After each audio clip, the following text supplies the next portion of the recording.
I'm going to be working here the homework for 8.4. This is the other convergence tests. And we're starting out with number 3. So we have an alternating series. And we want to recognize that we can rewrite this in sigma notation first. So we have a sum n equals 1 to infinity. Noticing that it's alternating starting with a positive term. So I'm going to use negative 1 to the n plus 1. That should start it out with a positive. I notice all my numerators are 4. I notice that my denominators are counting numbers, 7, 8, 9, 10, 11. So they're just counting starting with 7, so I need to use n plus 6. So this is my series formula, and since it's an alternating series, I'm going to identify what b sub n is. And then I'm going to use the alternating series test on this problem to try and figure out what this converges, if this converges or diverges. So make sure I'm doing this yet. So here are the things I want to show. The first thing, I need to show that b sub n is greater than b sub n plus 1. And so that means it's decreasing. Well, b sub n is 4 over n plus 6. b sub n plus 1 is 4 over n plus 1 plus 6. So that's really 4 over n plus 6 must be greater than 4 over n plus 7. And if I clean this up and move things around, I should get 4 times n plus 7 is greater than 4 times n plus 6. And distributing 4n plus 28 is greater than 4n plus 24. Subtracting 4n on both sides, I get this. 28 greater than 24, that is true. So I've shown the first condition for the alternating series test.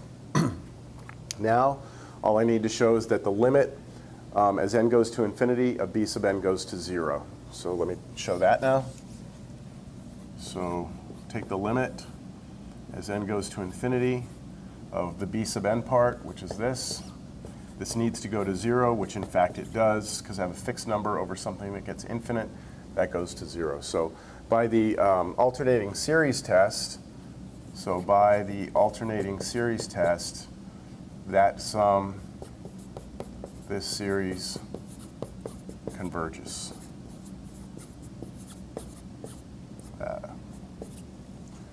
All right, let's take a look at number 5. Or sorry, number 4. Number 4 is kind of interesting because something different happens in this series after you get it into the sigma notation. Let's just set it up here real quick.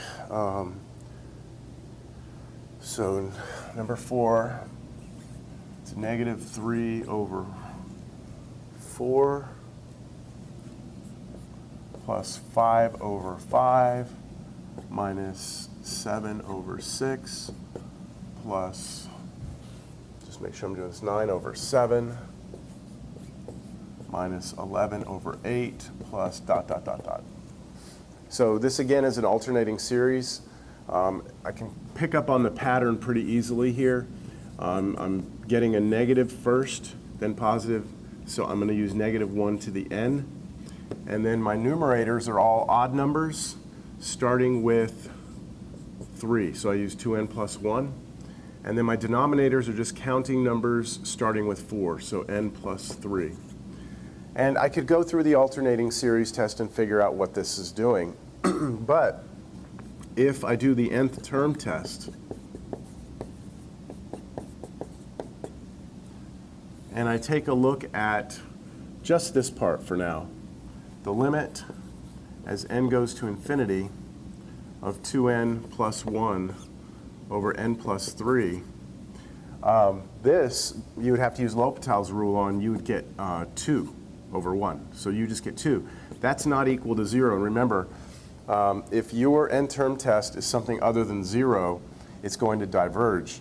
The only thing we need to figure out is how does the negative 1 have an effect on this? And all the negative 1 does is makes it flip back and forth with signs. So when you look at your series, right, it's jumping back and forth between numbers that are getting closer to 2 and negative 2. And by the definition, by the n-term test, this will automatically diverge. So we're pretty much done. And I'm going to stop writing the summary here because of time constraints. I'm just going to verbally say what the conclusion is. So here we would say it diverges by the n-term test. All right, 5 is very similar to number 3, so I'm not going to do that. Number 6, I did in class, so I'm not going to do that one. Number 7 is very similar to number 4, and so I'm going to do number 8. So we have sum n equals 1 to infinity of negative 1 to the n cosine pi over n. This is kind of a weird one because we've never really seen that trig function in here in our series before. But let's just figure out what's happening as n gets big here. As n gets big, it flips back and forth, right? It's changing signs. And then as n gets big here, this is pi over a big number. That goes to 0. And cosine of 0 is 1. And that's a problem because the n-term test, again, if we just run the n-term test on this, the limit as n goes to infinity of cosine of pi over n, we know that that's going to be 1. And that's not 0. And so we know that this should diverge, even though this is switching back and forth, negative, positive, negative. Since this part doesn't go to 0, there's no way that this sum can converge. So again, divergence by the n-term test. All right, number 9. This is where things start getting a little interesting. So they give you a series.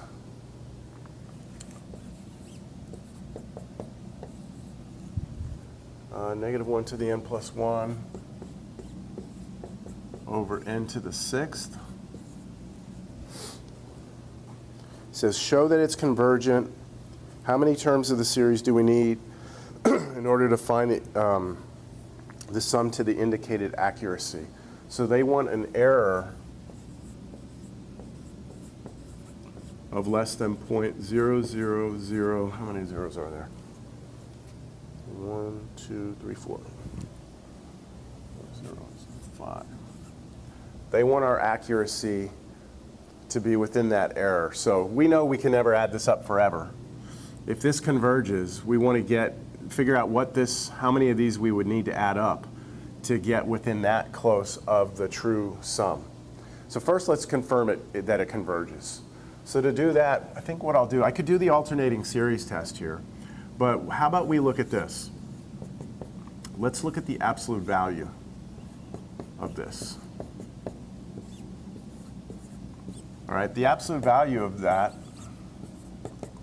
the negative 1 doesn't matter anymore. It's always a positive 1. The n to the 6th absolute value is just n to the 6th. And this is a p-series. And p is 6, which is greater than 1, which means it converges. So by the last thing on your sheet of tests, we have that if the absolute value of the series converges, then which is this, if this converges, then that has to converge. So my conclusion is that it does converge. Now I need to figure out how many of these I should add up in order to get the desired accuracy. So from class, what I said is that the true sum minus the partial sum has to be less than b sub k plus 1. And so what we want is, this is the error right here, okay? The error, we know that by the theorem it has to be less than b sub k plus 1. But we want that to be less than 0.00005. So I need to figure out what b sub k is. So remember that you have to rewrite this with the negative 1 part peeled off, and then 1 over n to the 6th. That is the piece that is your b sub k. All or I should say b sub n. It's b sub n. But we are going to plug k plus 1 into that. So I want 1 over k plus 1 to the 6th power to be less than 0.00005. And there's several ways you could do this. You could try and solve for k here with an inequality, but we can just pick some numbers for k and see if it works. So I'm going to get my calculator out. I'm going to start trying various values of k until I make that inequality true.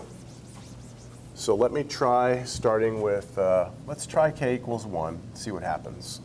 So if k equals 1, I get 1 over 1 plus 1 to the 6th. And my question is whether or not that's less than, well, I'll ask the question. Let me figure out what this is on my calculator. But my question will be, is it less than this? So I get to my calculator. This is 1 over 2 to the 6th power. So 1 divided by 2 to the 6th.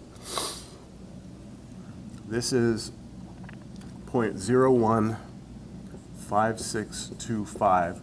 Is that less than 0.00005? No, it's not. So k equals 1 was not enough.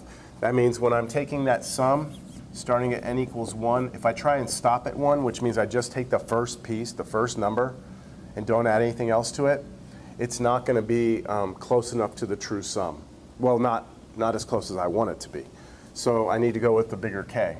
So if k is equal to 2, then I get 1 over 2 plus 1 to the 6th. Let's see what that is. So that's going to be 1 divided by 3 to the 6th. This is equal to 0.001372-ish, somewhere around there. And again, that is not less than 0.00005. So I've got to go again. Try something else. And we're looking for the smallest k. Of course, I could let k equal 10 and it would work, but I'm trying to find the smallest k that's going to work. So k is 3, 1 over 3 plus 1 to the 6th. Let's see, that's 1 over 4 to the 6th.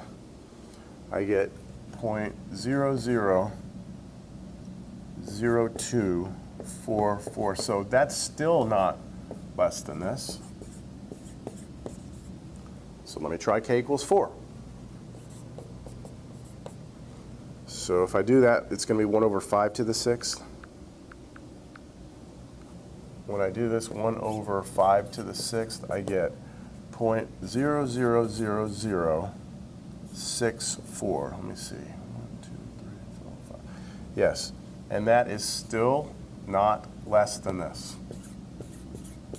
Just a little bit bigger, right? They all have 4 zeros. This is a 6, that's a 5, so this is bigger than this. And so I think it'd be safe to say if I use 5, it'll work. Let me just check it. K is 5, I get 1 over 6 to the 6th. 1 over 6 to the 6th. I get 0.0000.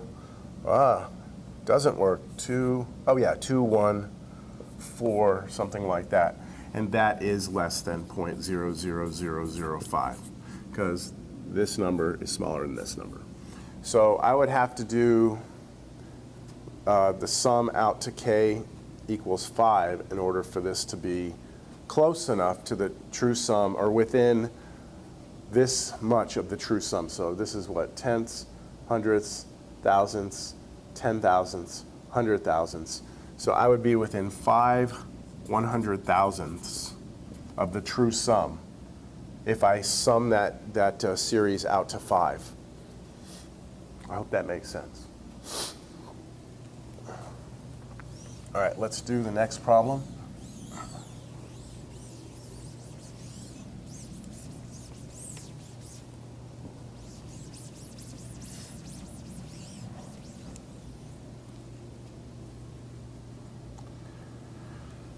So we have sum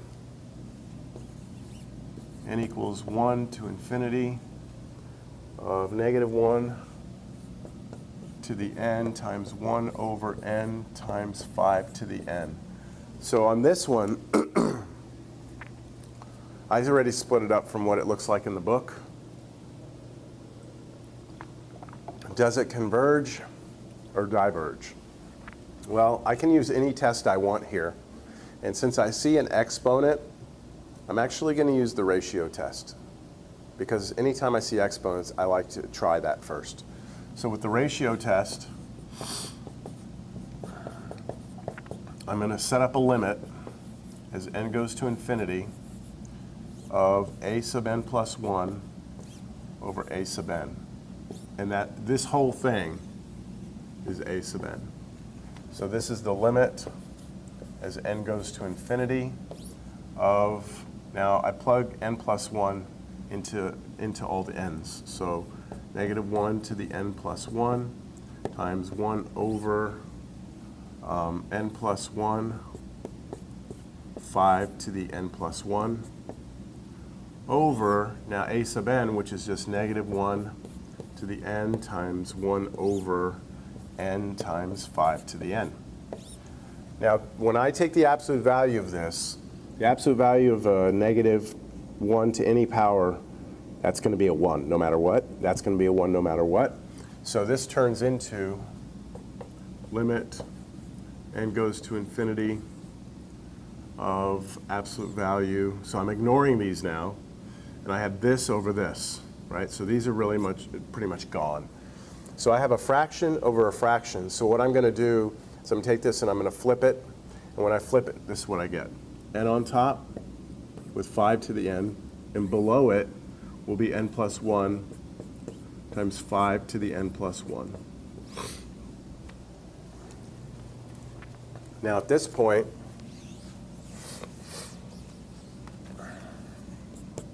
I take my limit as n goes to infinity, and I notice that on the bottom, I can rewrite 5 to the n plus 1 as 5 to the n times 5. And that's a great thing, because these 5 to the n's will cancel. And so I'm left with, that becomes the limit as n goes to infinity of, let's see, I have an n on top. On the bottom, I have an n plus 1 times 5. I can distribute the 5 through there, 5n plus 5. And right now, if I take this limit, I get infinity over infinity. I do L'Hopital one time on that, and this will become 1/5. And that's definitely less than 1, because the ratio test says you have to check if this ratio is greater than 1 or less than 1. If it's less than 1, it converges. So it is a convergent alternating series. Now I have to again go through that process, try and find a k to get the error on this thing to be less than 0.0001. So I want my error to be less than 0.0001, which basically means I want my b sub k plus 1 to be less than 0.0001. Now, on this problem, b sub n is this piece. So b sub k plus 1 would be 1 over k plus 1, 5 to the k plus 1. I need that less than 0.0001. And now, again, I'll try some different values of k. So for k equals 1, I'm going to get out my calculator. I'm computing 1 over 1 plus 1, 5 to the 1 plus 1, which is 1 over 2 times 5 squared. So let's see what this is. 5, that's 1/50th. Duh. This is 0.02, and that is not less than this. So I try k as 2. For that, I get, let's see, 2 plus 1 is 3. 2 plus 1 is 3. So now I need to do 5 cubed. So 5 times 5 is 25. times 5 again is 125. 125 times 3, 375. So I'm doing 1 over 375 is 0.0026 repeating. That's still not less than this. So I go to 3. K is 3. 1 over 4 times 5 to the 4th. So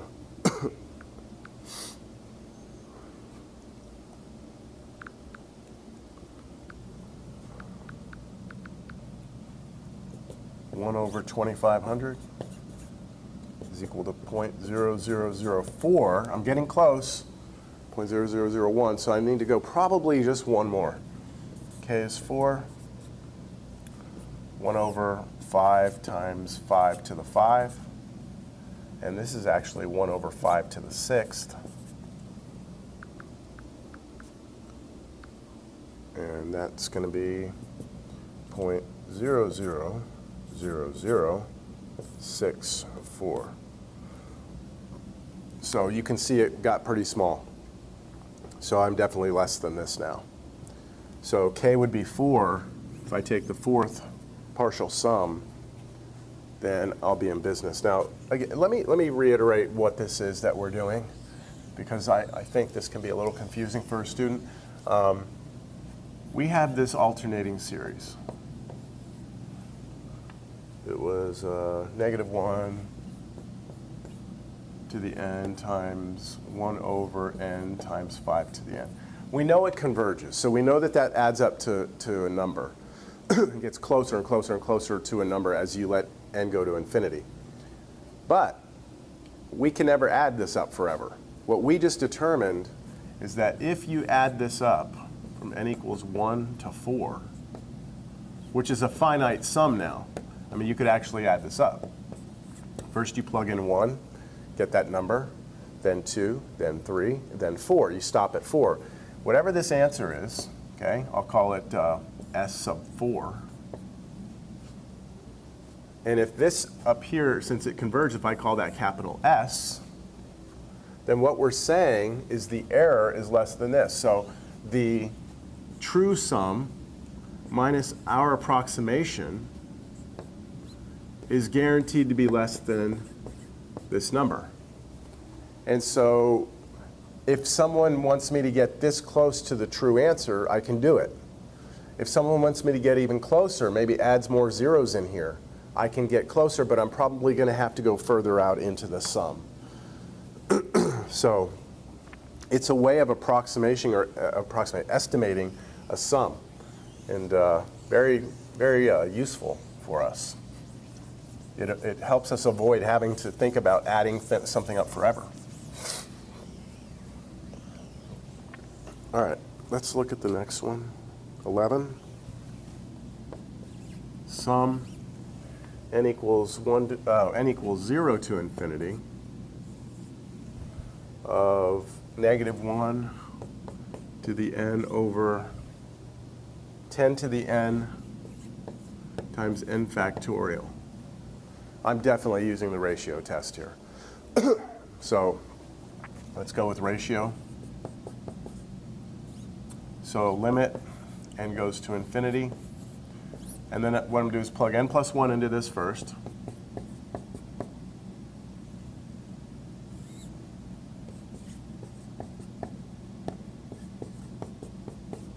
And then divide that by just that series itself without replacing the n. There we go. And now I know that these aren't going to matter. Those are basically 1s because I'm going to do an absolute value. So I don't have to consider them at all. And then the other thing is, since this is a fraction, that's really a 1 on top. And this is a fraction with a 1 on top. I can flip this one up like this. So it'll look like this. It'll be 10 to the n times n factorial on top. That's this one up here. And then on the bottom, I have 10 to the n plus 1, which I'm going to write as 10 to the n times 10. And then n plus 1 factorial, which I'm going to write as n plus 1 times n factorial. So I'm just using properties of exponents here and the property of factorials. And I do that because these n factorials will cancel, the 10 to the n's will cancel, and what you're left with is the limit as n goes to infinity, the absolute value of 1 over, and this is just 10n plus 10, and that goes to 0, which is definitely less than 1. Therefore, this alternating series converges. Now, again, I've got to figure out how far I've got to go out to get an estimation. So how close do I want this to be? Oh my goodness. 1, 2, 3, 4, 5 zeros. I want my error to be less than this. Now, my b sub n, which I erased here, was just the part of it without the alternating negative. So it's just a 1 over 10 to the n factorial. So I know that this error, I can do b sub k plus 1. I need that to be less than this. And now I figure out what b sub k plus 1 is, which is 1 over 10 to the k plus 1 times k plus 1 factorial. I need that to be less than this. And now I try some values of k. Let me start with 2, okay? Just guessing that 1's not going to be enough. You know what? Let me start with 3. 4? Let's start with 4. I just don't want to spend too much time on this.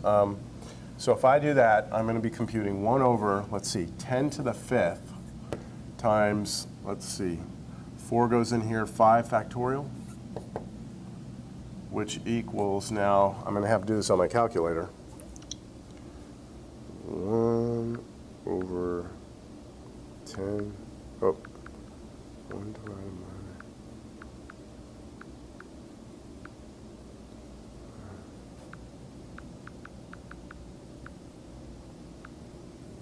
I think I went too far. 1, 2, 3, 4, 5, 6, 7, 8, something like this. That's a little too far. So let me try 3. 3 would give me 1 over 10 to the 4 times 4 factorial. So 1 divided by 10 to the 4 times 4 times 3 times 2. This is 0.0000416, and that works. That's less than this, just barely. So with k being 3, that should work. Now, we have to be a little bit careful on this one, because this one, if you look back on the original one, the sum started at 0 instead of 1 to infinity of negative 1 to the n times 1 over 10 to the n times n factorial. So what we just got from that says that we should go out to k equals 3. So just look at something real quick here. What number is this? 11.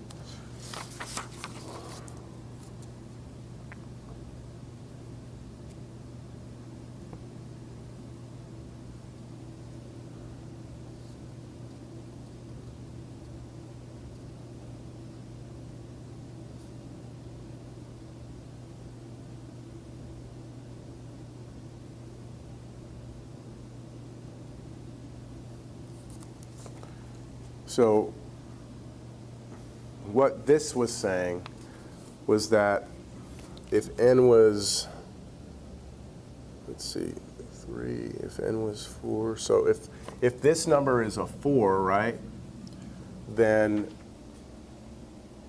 that one would be big enough. this would be a big enough k for this to work. So I'm trying to think of how I can explain this easily. Let me do it this way. Okay, this will make things the easiest, and this leads into what's coming later. This is the original series. Everything we did here works just fine when n here is 1. But if n isn't 1, then it doesn't, we're off a little bit. It's hard to see, but we'll be off on the theorem. So what I'd like to do, this is the first time I've ever done this, I'd like to change this to a 1 to infinity instead of a 0 to infinity. So how do I do that? Well, I look over here, and I just look at it like a little equation.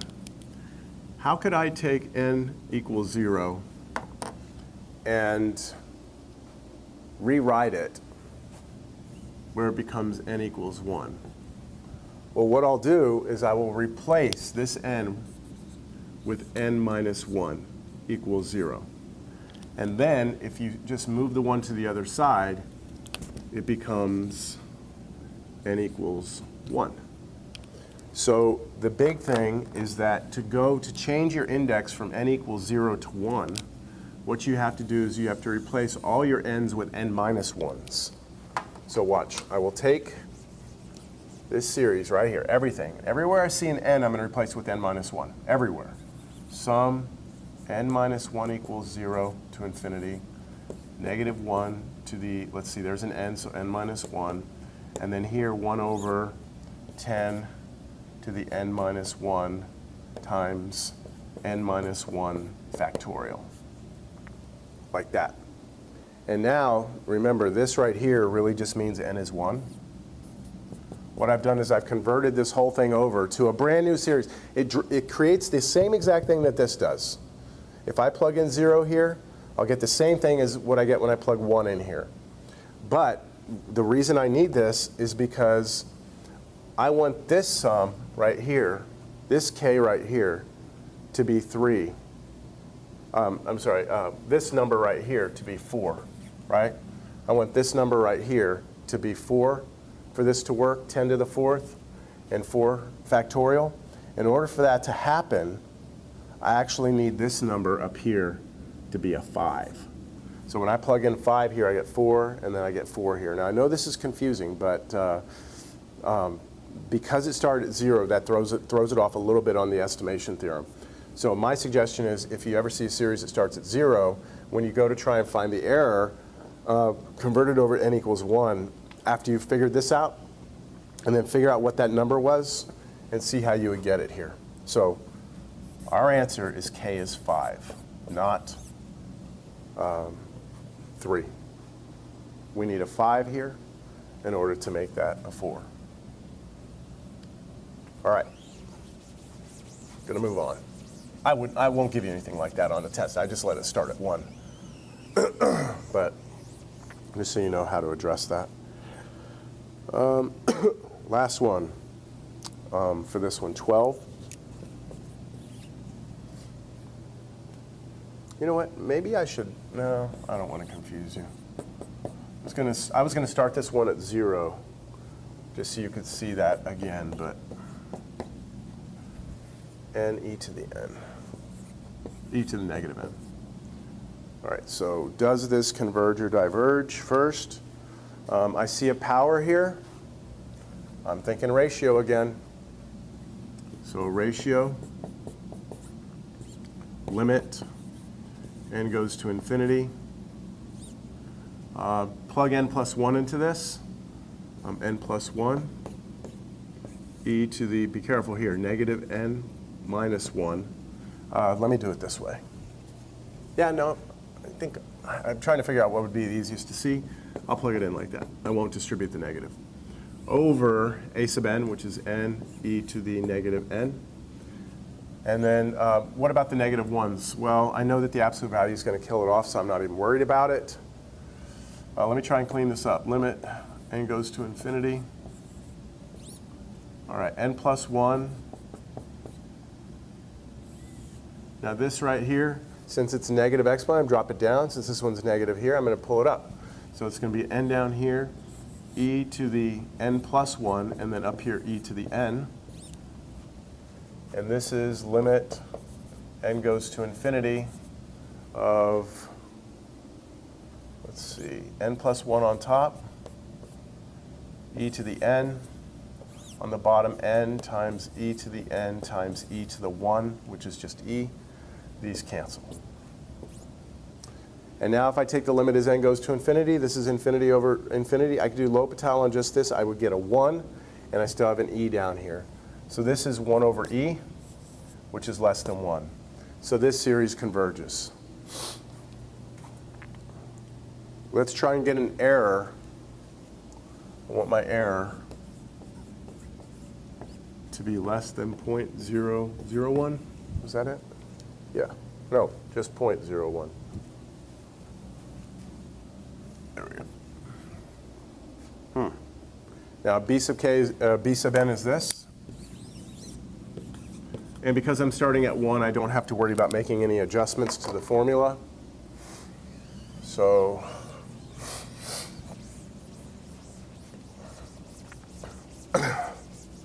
b sub k plus 1 would be k plus 1 e to the negative k plus 1. And I need that to be less than 0.01. So let's try k is 1. We get 2e to the negative 2, or 2 over e squared. I don't think that's going to be big enough. Is that less than 0.01? Definitely not. Let's do k is 2. If k is 2, I get 3 over e cubed.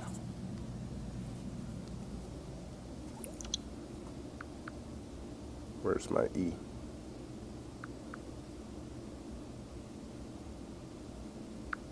All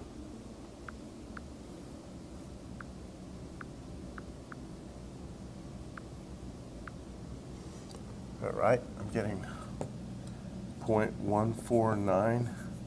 That's not less than that. K is 3. I get 4 over e to the 4th.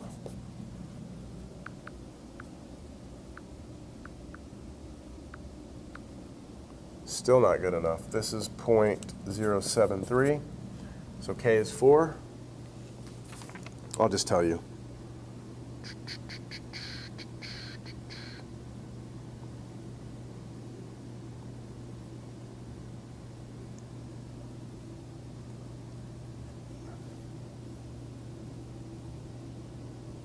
So it looks like when k is 6. Let me see. We'll go through these. K is 4. We get 5 over e to the 5th.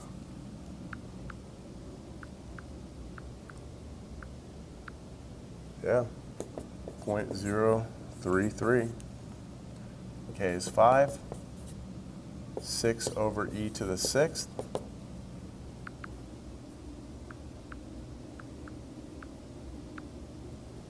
.0148, still not big enough. K is 6, it's 7 over e to the 7th.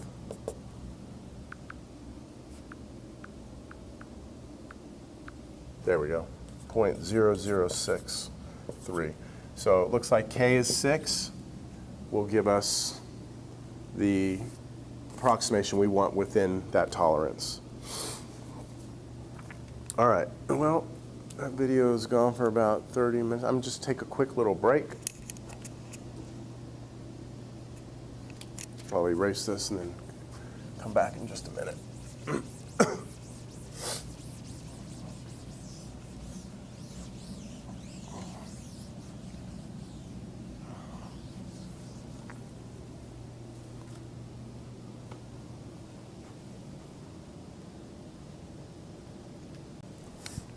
Okay, I'm going to work on number 13. Don't recall right now if I assigned this for homework or not, so that's why I'm going to do it. And then you'll know how to do 14, 15, and 16. Negative 1 to the n over 2n factorial. So this one does not ask us to show that it converges, but I'm going to show it because this is an interesting problem. I'm going to use the ratio test to show it converges. I'm going to take the limit as n goes to infinity of this with n plus 1 plugged in. So -1 to the n plus 1 over, now be careful right here, you're plugging in n plus 1 right here in parentheses and distributing the 2. So 2n plus 2 factorial. And then you're putting that over this, which is going to flip and multiply over here. I did this in class, like that. These aren't going to matter. And so now it's just a matter of figuring out what this is. So just keep in mind, since this is bigger than this, I can start peeling off. This is 2n plus 2, 2n plus 1, 2n, and then factorial. And these two cancel. And then as n goes to infinity, the top is 1 here. The bottom is these two. That goes to infinity. 1 over infinity goes to 0. This is less than 1, so it converges. So I just wanted to show you how, be careful when you plug in n plus 1 right here. All right. Now, it says in this problem to approximate the sum of the series correct to 4 decimal places. So I want to approximate this correct to 4 decimal places. So let's think about this. I need this 1, 2, 3. If I go out 4 decimal places, 1, 2, 3, 4, then if I, let's say, go out 5 decimal places like that, if I can figure out what the error is, then I'll know how far to go. So I'm using the estimation theorem for this. Let's do b sub k plus 1. I'm starting at 1, so I don't have to worry about doing any adjustments. 1 over 2n factorial is my b sub n. So 1 over 2k plus 2 factorial, I need that to be less than this. So let me, again, get my calculator out and try something here. So what k is going to work here? Let me try k is, well, let me tell you what k is going to work because I don't want to. Which one was the 13? Let's go b sub 4. If I go out, k is 4. Let's try that. So we get 2 times 4, right? 2 times 4 is 8 plus 2 is 10. So 1 over 10 factorial. That might be too big. 1 divided by 10.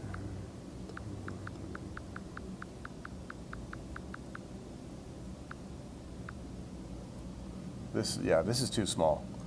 I get 0.000000275. That's too many decimal places. Let me try something else. Let me try 3. Maybe 3 will work. So if k is 3, then I get 1 over, let's see, 2 times 3 is 6, so that's 8 factorial down there. Let's see, 1 divided by,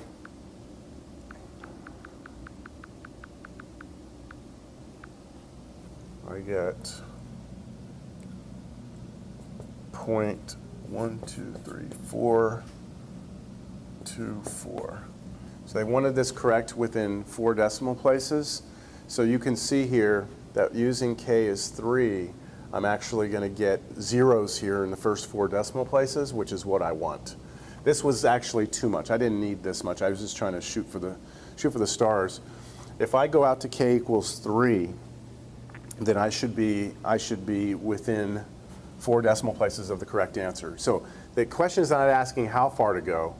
It's asking you to find the actual sum within 4 decimal places. I just found that I need to sum it out to the first 3. So that means I need to go sum n equals 1 to 3 of -1 to the n over 2n factorial. So let's figure out what this is. First I plug in 1, -1 to the 1 over 1 in here is 2 factorial, and then plus -1 to the 2 over 2 in here is 4 factorial, plus -1 to the 3 and then 3 in there is 6 factorial. So now I'm going to get on my calculator, and negative 1 to the first power is negative 1 over 2 factorial. That's just 2. So this is negative 1 over 2. This is negative 0.5 plus, now over here, I'm going to do, let's see, negative 1 squared is 1. So I'm doing 1 divided by 4 factorial, which is 4 times 3 times 2 times 1, which is 24. So this becomes, maybe I should show this. This is going to be negative 1 over 2 plus 1 over 24.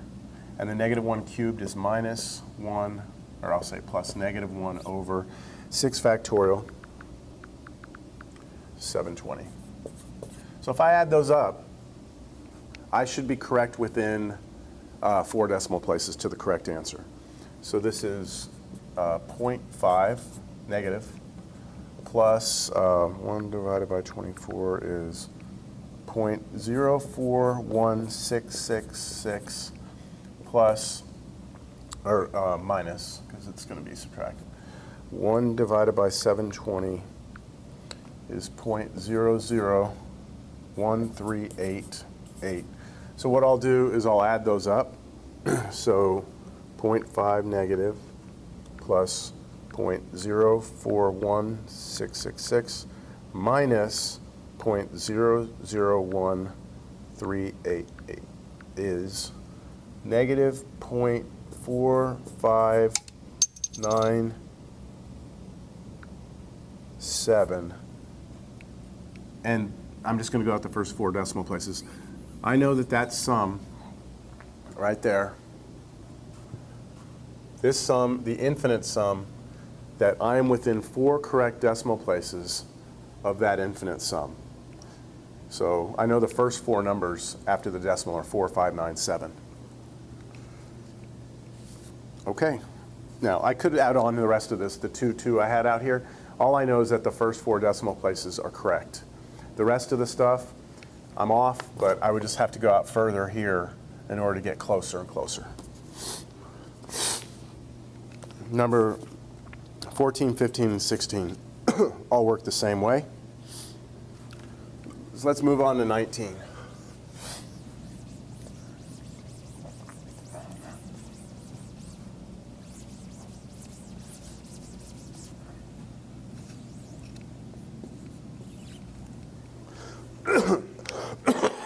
Excuse me, I'm so sorry. All right, determine if the series, whether the series is absolutely convergent, conditionally convergent, or divergent. So here's the series.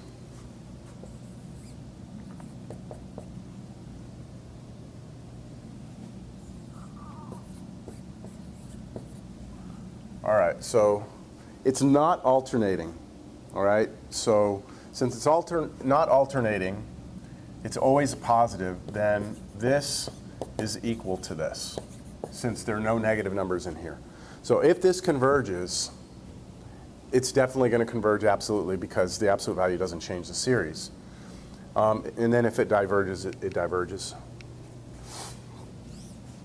So let's see. Ratio test. Limit n goes to infinity. Plug n plus 1 in. Divide it by plugging in n and flipping. This right here is 5 to the n times 5. These cancel. I'm left with limit n goes to infinity of, let's see, n plus 1 on top. On the bottom I have 5 and an n, so 5n. And that limit is 1/5. After you do L'Hopital once, that's less than 1, it converges. So this converges absolutely.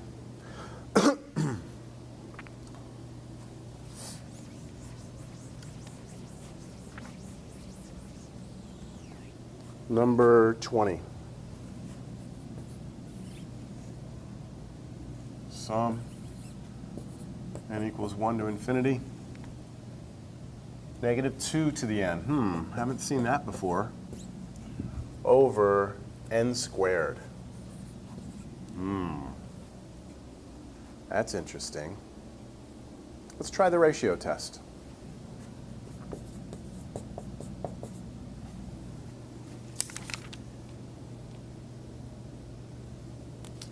I should point out that if your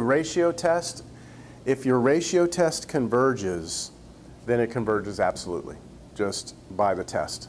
So that's a good thing to keep in mind, that if this were to converge with the ratio test, we'd say it's absolutely convergent. But, as we're going to see, it's not going to, I don't think. So this is -2 to the n plus 1. That's going to be a problem, because when I take the absolute value of this, it's not going to be going to go away. So let me do something first. Let me rewrite this. Let me see if you agree with this or not. Can I rewrite it this way?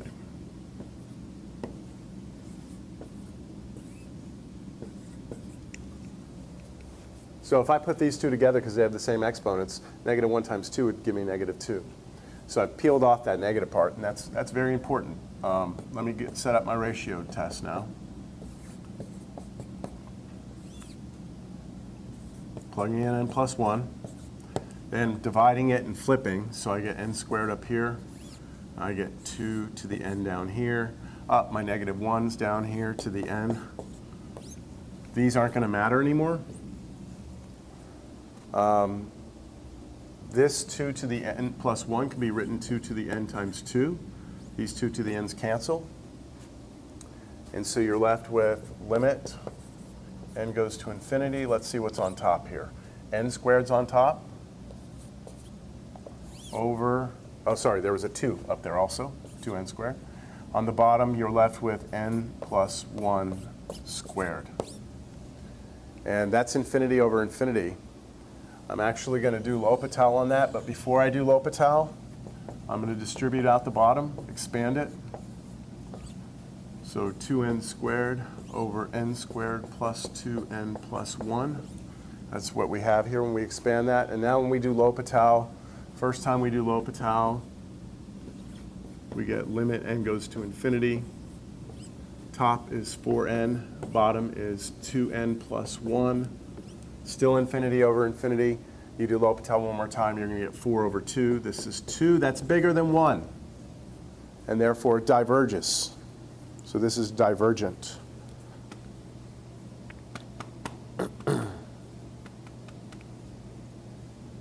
Okay, 21.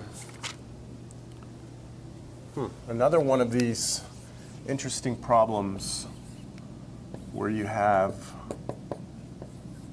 -10 to the n over n factorial.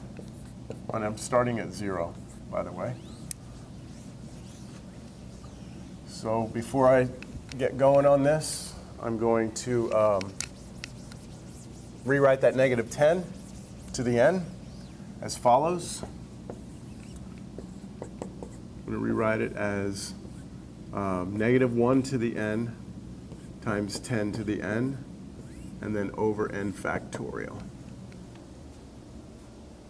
So my ratio test here, limit, n goes to infinity. I plug n plus 1 into that first. So -1 to the n plus 1. 10 to the n plus 1, which is 10 to the n times 10, over n plus 1 factorial, which is n plus 1 times n factorial. Boy, that marker's dead. 2 down. Let's see if I get another one that's decent here. And then times this flipped, so n factorial on top, -1 to the n on the bottom with 10 to the n. I get lots of cancellation here. 10 to the n, 10 to the n, n factorial, n factorial. The negative ones aren't going to matter. And this is equal to the limit as n goes to infinity of, let's see, what's on top? 10. On the bottom, n plus 1. That goes to 0, less than 1. Absolutely convergent. All right, let's look at 22.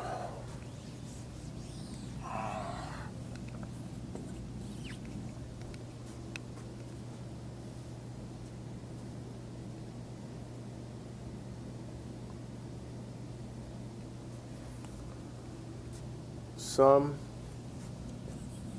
n equals 1 to infinity, negative 1 to the n minus 1 times n over n squared plus 4. Now, I'm not thinking ratio test here, and the reason why is because I don't see any powers of n. So, I mean, I don't see any n's in the exponents. So I might just refer back to the alternating series test here. We've got this is b sub n by the alternating series test. Let me check the second condition first. Let me make sure this goes to 0 first. Let's make sure that this goes to 0. You do L'Hopital's rule, and you'll get that this is 0. So that checks off. Let me try the first condition, which is the decreasing thing. So when we say decreasing, we can set this up, or we can look at this as a function, take the derivative, and show it's negative. I think I'll do that. Let me let f of x be equal to x over x squared plus 4. And I want to show that the derivative of this is a negative number. If I can do that eventually, then if I can do that, I've shown it's decreasing. So now,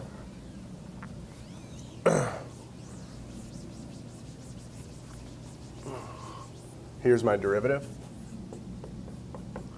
So quotient rule, derivative of the top times the bottom, minus derivative of the bottom, which is just 2x times the top, all over bottom squared, which is x to the x squared plus 4 minus 2x squared, all over, well, this is a positive number on the bottom, no matter what. And so I'm really just looking at the top, which is 4 minus x squared.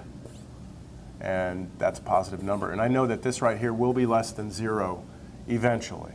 So if x gets big enough, right, definitely if x is, bigger than 2, right? If it's 2, then that's 0. But if it's 3, then that'll work. 4 will work. So the top will become negative when x is bigger than 2. So this does decrease eventually. So that's good. So what I know is this. So far, this series n minus 1, n over n squared plus 4, I know that that is convergent. Right? That converges. But now I need to see if it's if the absolute value of it converges. Right? So let me check that.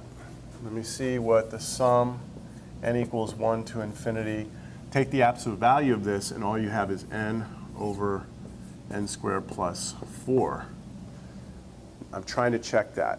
I hope you understand that what I'm doing right now is I'm looking at the sum of the absolute value and seeing if this converges. If this converges, then of course it's absolutely convergent. But this may not converge. And I don't think it's going to, because look, this really behaves a lot like n over n squared. The 4 really doesn't matter. And that's really like n over n squared is really like 1 over n, which is harmonic. So I could do a comparison test here. I think what I'll do is I'll compare it to a harmonic series. And I think I'll do the limit comparison. Limit comparison, which means I need to set up the limit as n goes to infinity of, what are you going to do? You're going to do your, you go look on your sheet. Don't confuse this with the ratio test. This is back in 8.3 on page 451. So you're calling this right here your a sub n. This right here is your b sub n. They're both positive. And you're going to do the limit of the a sub n over the b sub n. And figure out what that does. If this turns out to be a finite positive number, then it converges, right?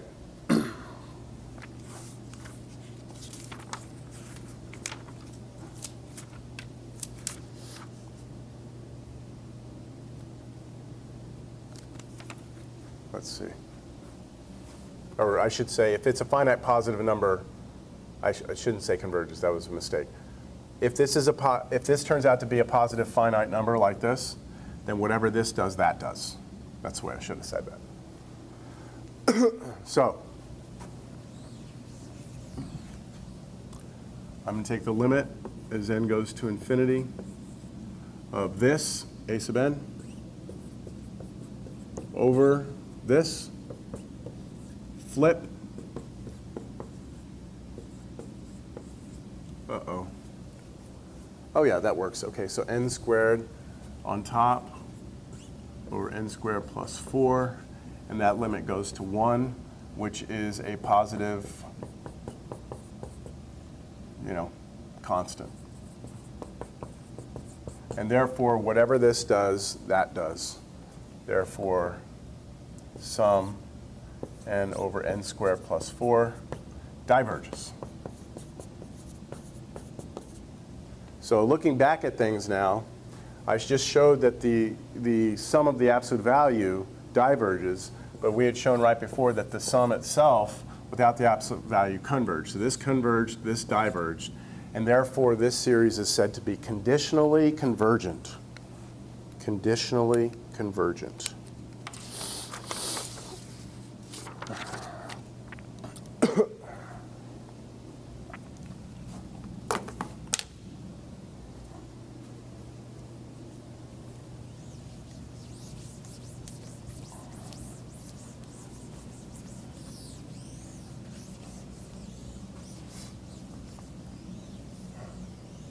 Where are we?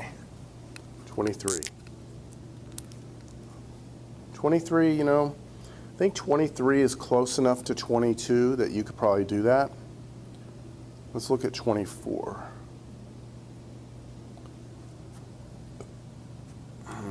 Yeah, 24 is interesting because of a factorial in there. Sum n equals 0 to infinity of negative 3 to the n over 2n plus 1 factorial. I'm trying to find a good marker here. All right, let's check the ratio test. Because I see a power of n, I see factorials. So the ratio, limit, n goes to infinity of, let's see, let me rewrite this. This up here is negative 1 to the n times 3 to the n. So just keep that in mind. So I'm going to plug n plus 1 into this first. Negative 1 to the n plus 1 times 3 to the n plus 1, so that's 3 to the n times 3, over, now this one I'm going to do on the side. I'm plugging n plus 1 in here. 2 times n plus 1 factorial. This is 2n plus 2 plus 1 factorial, which is 2n plus 3 factorial. So let's put that here. 2n plus 3 factorial. Now times the original thing flipped. So I'm going to get a 2n plus 1 factorial here. On the bottom, I get the negative 1 to the n times 3 to the n.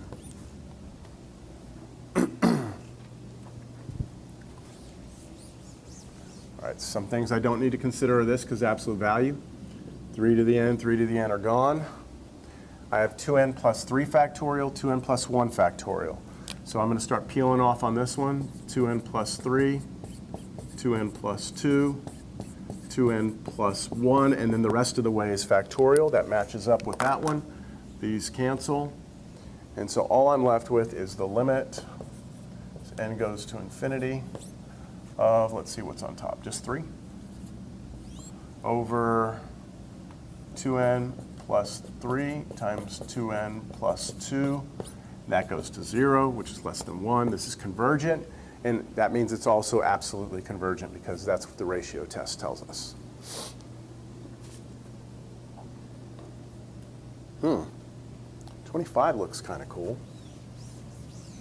25.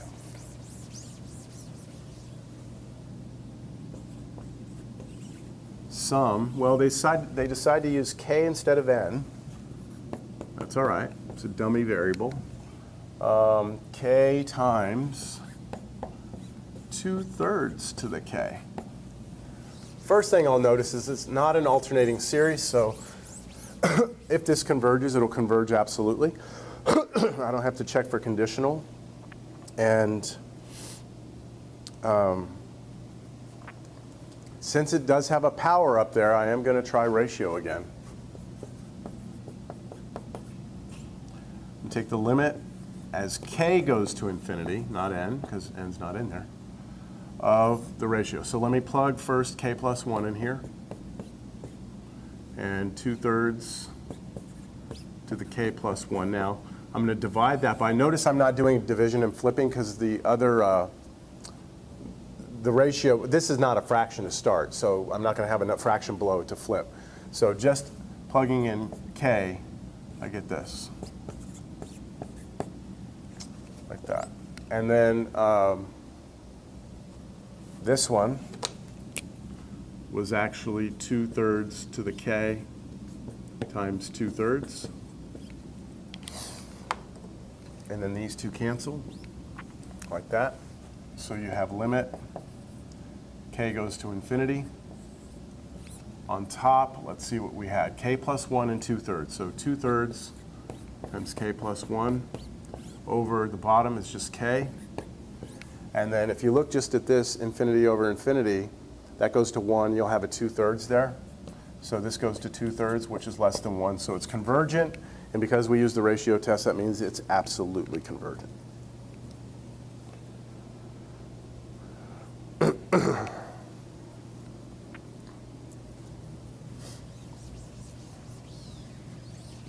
(26)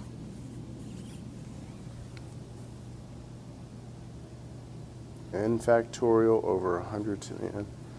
26. I'm going to let you do that one.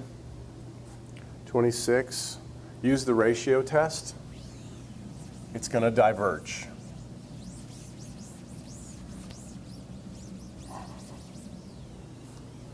(27). Let me see what 27 looks like. Oh yeah, that's worth doing. 27.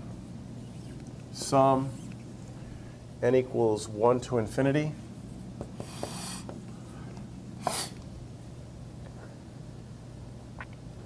(10 to the n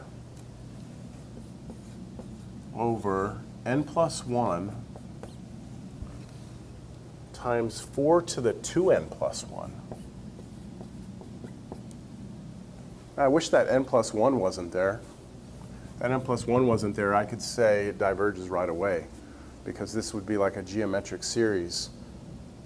And I could do like 10 over 4, that'd be bigger than 1. But because it's there, I'm going to try ratio. I'm going to try ratio here. This might get a little ugly. Limit n goes to infinity of, let's see. So since this is a fraction, I'm going to have two fractions side by side. First I plug n plus 1 in. So 10 to the n times 10, that's 10 to the n plus 1 on top, over n plus 1 plugged in here gives me n plus 2 there. And then very careful there, I'm plugging in n plus 1. So 4 to the 2n plus 1 plus 1, which is, distribute, 4 to the 2n plus 2 plus 1, which is 4 to the 2n plus 3. That's what happens when I plug n plus 1 in right there. So down here, I have this right here. But watch the way I'm going to write it. 4 to the 2n times 4 cubed. And that's just setting up for the cancellation that's going to happen. Oh, wait, it's not going to happen. Well, yeah, I'll make it happen. Okay, let's do this. Times, now this one flipped over here. So I have an n plus 1 here. And then I have this right here. And watch the way I'm going to write that. 4 to the 2n times 4 to the first power. And then over 10 to the n. So I did that so that I could see this cancellation right here. 10 to the n's cancel. Also, a 4 here cancels with one of these and makes that a squared. So limit n goes to infinity. See what I still have on top. 10 times n plus 1 over, what's left down here? This and this. So 16 n plus 2, like that.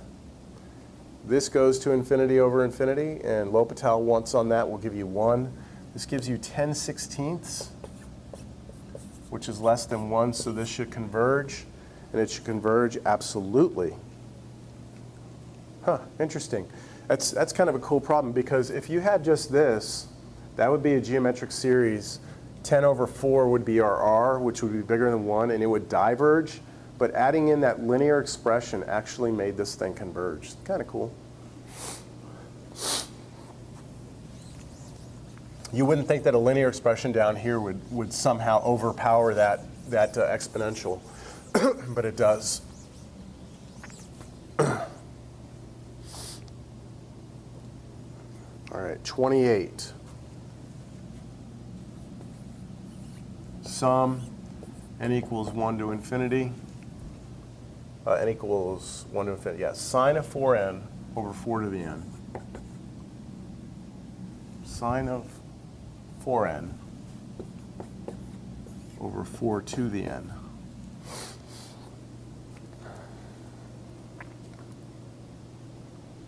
All right. Boy, I want to use ratio, but I'm afraid to what's going to happen when I plug n plus 1 in there. It's going to be kind of bad. Do you want to see it? I'm going to do it just so you can see how the ratio is not going to work here. I would do limit n goes to infinity. This with n plus 1 plugged in. So it would be sine of 4n plus 4, distributing the 4 through the n plus 1, and then on the bottom 4 to the n times 4. Then times the reciprocal of this, which would be this. This might work. I don't know, let's see. No, that's not going to work. This goes away. But now as n goes to infinity, sine of 4n plus 4 and sine of 4n, these things don't cancel. I can't split this into, I can't do some craziness like that. I know that as n goes to infinity, sine diverges. So this is not even going to like 0 over 0. You can't do L'Hopital. This is really bad. Okay, this is really bad. So we can't really mess with that right now. Instead, let me try something else.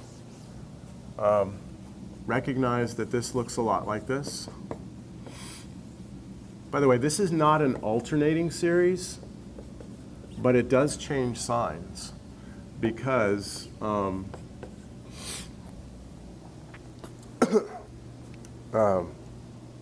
sign is going to be both positive and negative. So depending on where that is. So here's what I'm going to have to do. I'm going to look at, because this changes signs, this could be positive and negative, just depending on what n is. I'm going to take a look at the absolute value of this series. So let's take a look at the sum n equals 1 to infinity of the absolute value of sine 4n over 4 to the n. Now I know that's always positive.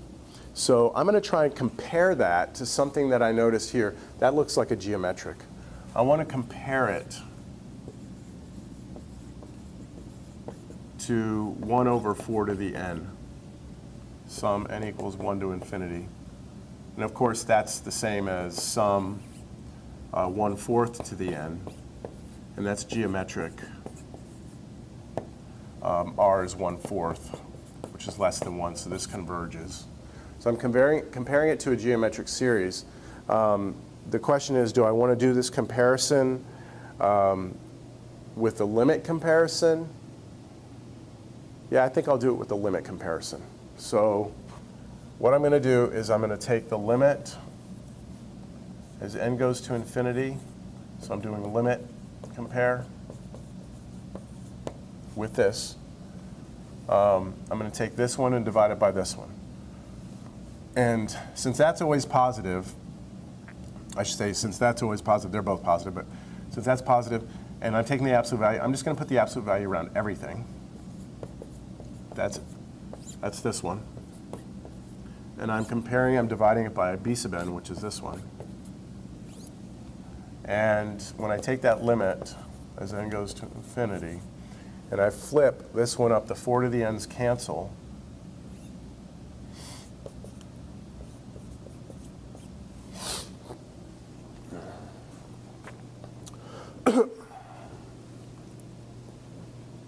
And that's not going to work. Because this diverges. This goes to back and forth. You know, it's not going to a positive constant. So that means that this test, the limit comparison, didn't work, which means that I still want to compare it to this, but let's do the old school comparison, which would mean what I'm going to do is I'm going to try and show an inequality. So I know that this converges. I want to know what this does. I'm going, since this one converges, this is my a sub n. This is my b sub n. I want to show that a sub n is always less than or equal to b sub n. If I can show that these are always smaller than these add up to be a number, then that has to add up to be a number. So let me try that. So I want to show that the absolute value of sine of 4n over 4 to the n is always less than or equal to 1 over 4 to the n. And that actually works out very nice because I can do this. Absolute value on top and bottom separately. The absolute value of 4 to the n is still 4 to the n. And now if I multiply both sides by 4 to the n, I get absolute value of sine of 4n is less than or equal to 1, which is always true because sine is bounded between -1 and 1. I'm taking the absolute value of it, so this is always going to be true. And therefore, it converges. So let me backtrack here. I was looking at this, and instead of that, I looked at this, the absolute value of it. I compared that to this and showed, since this converged and the inequality held, this converges. And if the absolute value of the terms of a series converges, then this must converge. That was a theorem. If the absolute value converges, then that must converge. So this converges absolutely. That was a little bit involved.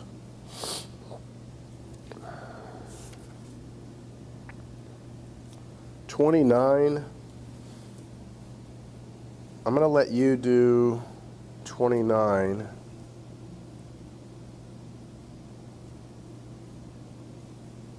Well, no, it's a factorial. That's a little different. I didn't see the factorial in there.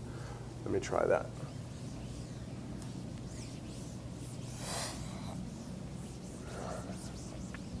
So 29. How are we doing on time on this video? 40 minutes in. Sum n equals 1 to infinity.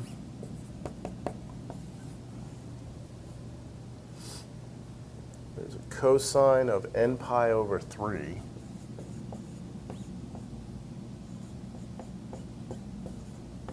over n factorial. I so apologize about being all congested up here and sniffling, clearing my throat.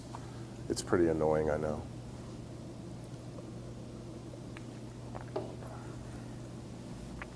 All right. Kind of similar to the last problem in the sense that this is going to be like sometimes positive, sometimes negative. And so it might be worth it for us to take a look at the absolute value first. Because if the absolute value converges, we know that that will too. So let's take a look at this absolute value.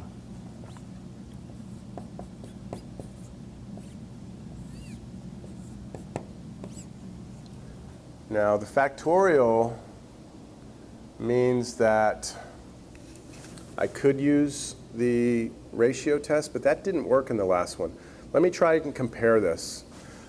What would I compare that to?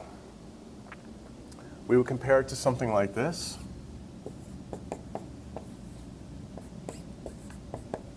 Right? Because I know that the top here is always bounded between -1 and 1, but it's absolute value, so the top is always going to be like between 0 and 1. And so this is probably a good thing to compare it to. Thing is, I don't really know what this does. But I can check and see what this does real quick. See, I don't know if this converges or diverges. So let me just check it real quick. I'll do a ratio test on this one right here. Limit n goes to infinity of this with n plus 1 plugged in. So n plus 1 factorial over this with n plugged in, 1 over n factorial. Flip it, I get limit n goes to infinity of, let's see, n factorial over n plus 1 times n factorial. So just peeling off, right? Going and then flipping, then peeling off. These two cancel. I get 1 over n plus 1. That goes to 0, which is less than 1. So this converges by the ratio test. So I'm going to compare this to this, which I just determined is a convergent series by the ratio test. So when I do my comparison, and since this converges, I need to show that this piece, so I'm doing that direct comparison now, I need to show that this is less than or equal to this one, 1 over n factorial. And this is going to work out exactly the way the last one did, which means that I can just look at the absolute value on top, and then the absolute value on the bottom is just n factorial. I want that to be less than or equal to 1 over n factorial. I multiply both sides by n factorial. I get the absolute value of cosine n pi over 3 must be less than or equal to 1, which is true. And therefore, it converges absolutely. So the original series converges.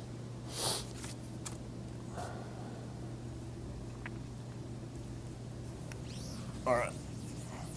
It's been about 40 minutes. I'm on number 30. And don't have many to go here. But I am going to take another quick break. Let me write down what 30 is. Sum n equals 2 to infinity. -1 to the n over n times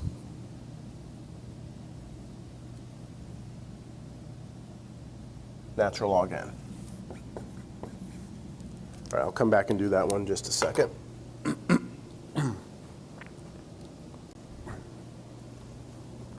All right, number 30. So for number 30, what I think I'll do first is, since the ratio test doesn't look here like it's going to work, I'm going to try just the alternating series test first. And I'll go with the second thing first. And remember, I'm focusing my attention on the b sub n only, which is this piece. So the limit as n goes to infinity of 1 over n times natural log of n, that obviously goes to 0. And then the first condition, I have to show it's decreasing eventually.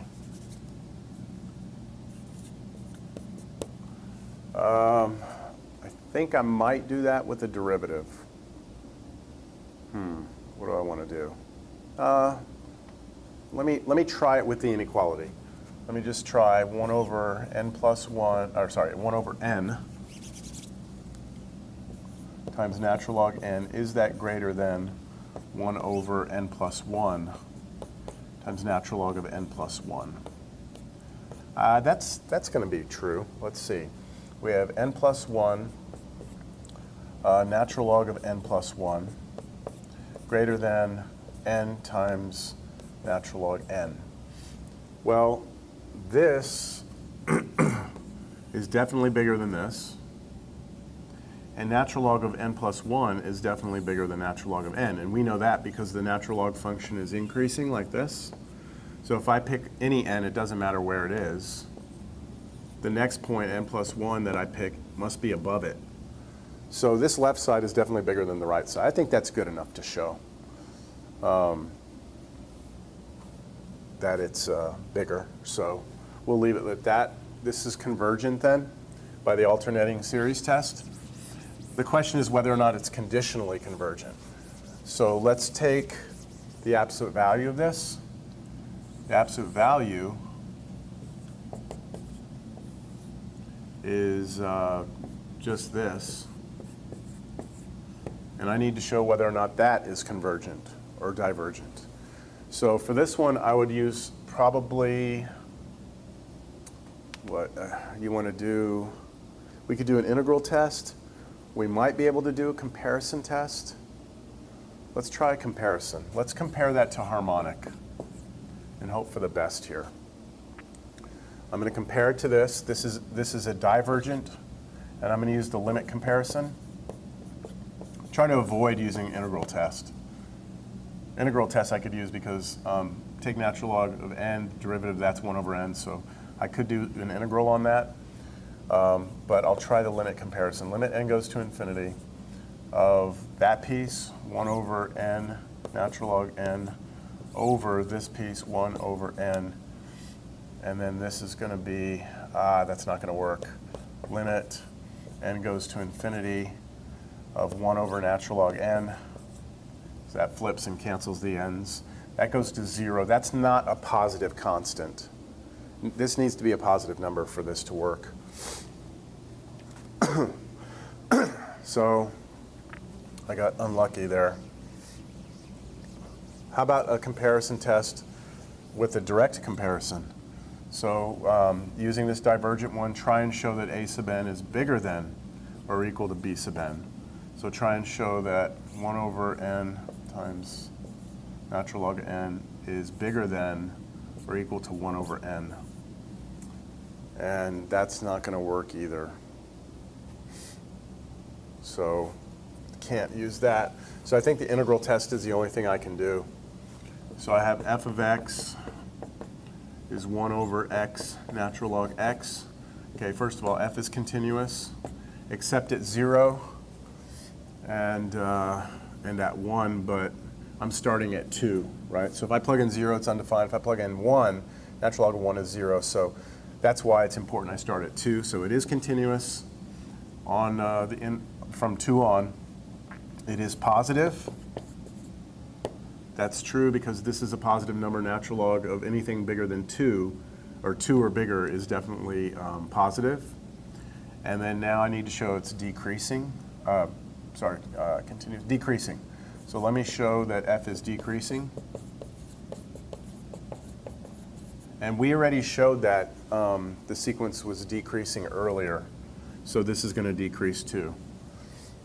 So that's decreasing. So now I'm going to set up an integral.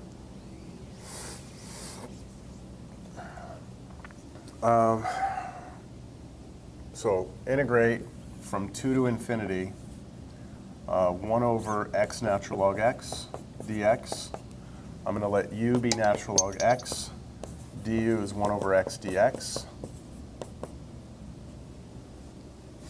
And this integral then can be rewritten as integral 1 over u du. And then that's just natural log u.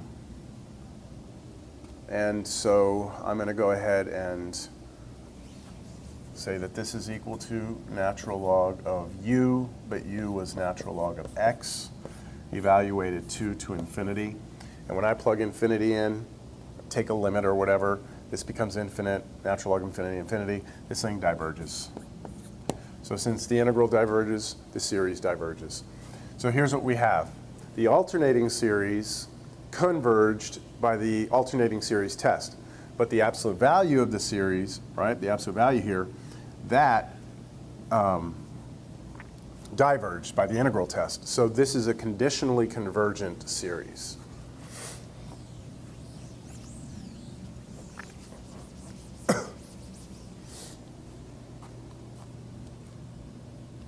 Okay, 31.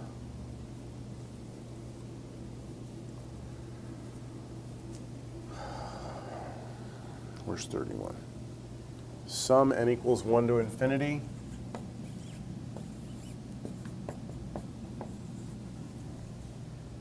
Negative 1 to the n, arctan n. I'm going to do arctan like this. Arctan n over n squared. Ooh. Arctan of n. All right. So,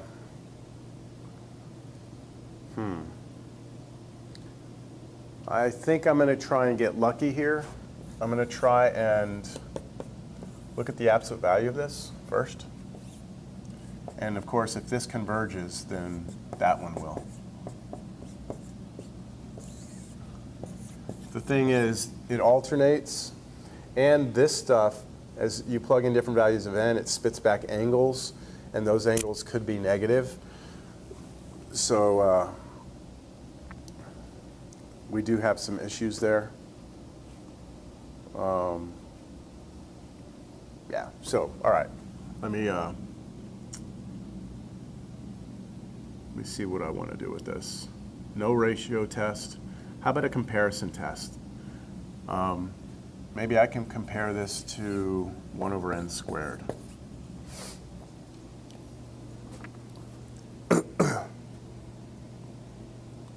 So let me try this. I know that this is a p-series. P is 2, converges. So what I'll need to show is that the absolute value of this, so I'm not even going to look at that, the absolute value of that, which is really just the absolute value of the top over n squared, I want to show that that's less than or equal to, because this one converged, 1 over n squared. And the n squareds cancel. And I've got just arctangent of n is less than 1. That's not true. So if you go back and you look at, remember the tangent function looked like this. That's tangent x, or tangent, yeah, tangent x. Arctangent of x looks like this.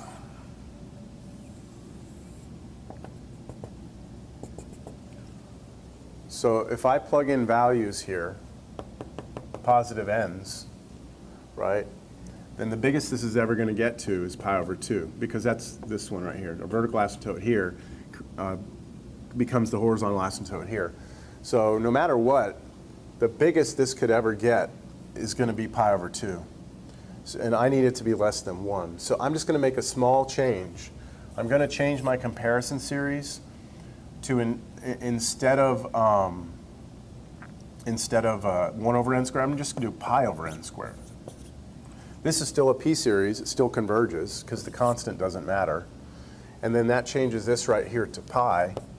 And then when I cancel out, I get that this is always less than pi, which is true because that's always, what, less than pi over 2. So that will work. So I have shown that I have a convergent series over here that I'm comparing the absolute value of this one to, and I've shown that all of these pieces are smaller than all of these pieces, so this one must converge also. So since the absolute value converges, this converges. So this is an absolutely convergent series. That's interesting. 32. Sum n equals 1 to infinity, or is it 0? 1 to infinity. Negative 2 to the n over n to the n.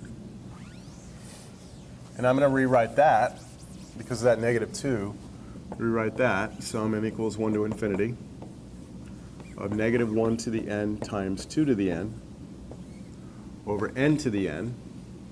I'm going to rewrite that as negative 1 to the n times 2 over n to the n. Now you might be wanting to do the ratio test because you've got powers of n, but the root test is even better here. And here's why the root test is good. What I'm going to do is I'm going to take the limit as n goes to infinity of the nth root of the absolute value of this. And when I do the absolute value of this, the negative 1 to the n is not going to matter. So I'll have 2 over n to the n. So when I take the absolute value, this goes away, so I'm not going to write it. 2 over n, the absolute value of that is still going to be just this, because this is positive. But then to the n. And that, the root of this go away, I get limit as n goes to infinity of just 2 to the n, or 2 over n. And that goes to 0, which is less than 1. And according to the root test, if that is less than 1, then this is an absolutely convergent series. So this root test shows that this was absolutely convergent. Nice. That worked out real nice. I think 33 is going to be another root test.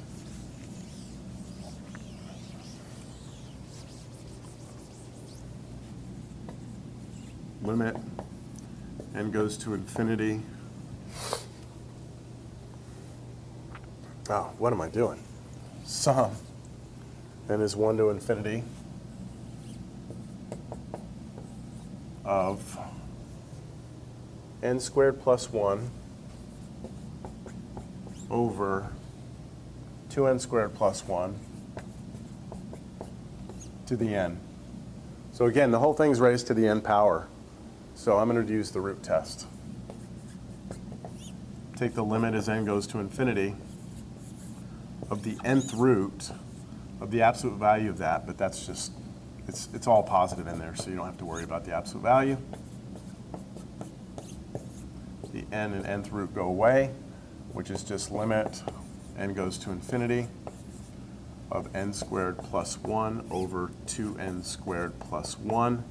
And when you do L'Hopital on that, you're going to get 1/2. That's less than 1. This is absolutely convergent, and we're done. 34.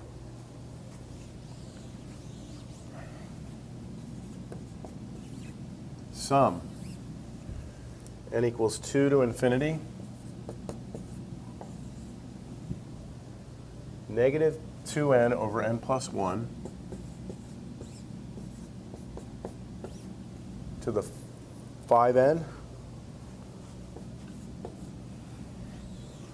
Well, I already see something. Look at this. Nth term.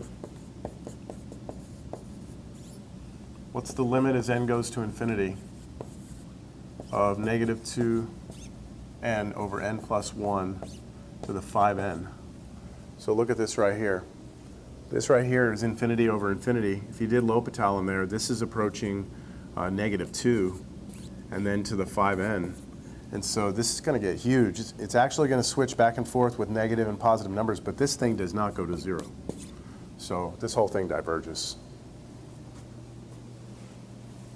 Now you could do the nth root test on this also, but I think that's good enough from what I've shown. All right, 35. Sum n equals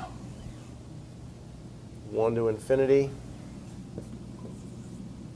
1 plus 1 over n to the n squared.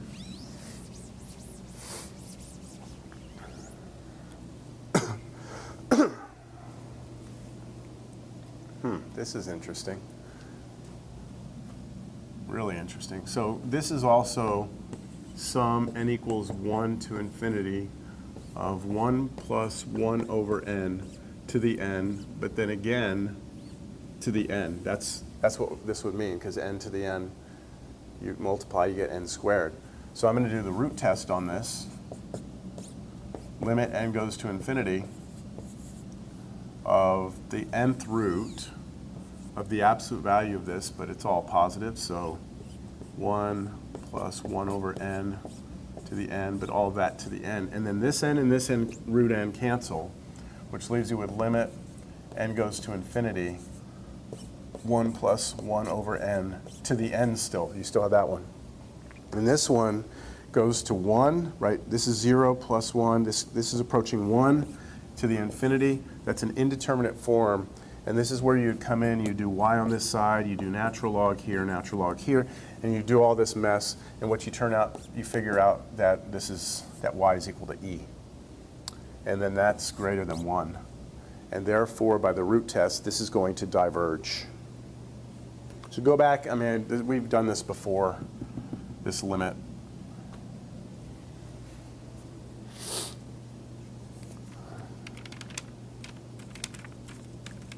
So that's divergent. Okay, 36.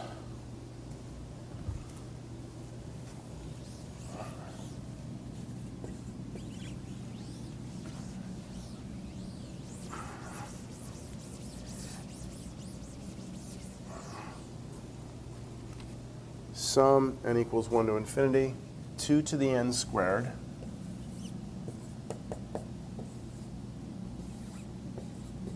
over n factorial. Yikes.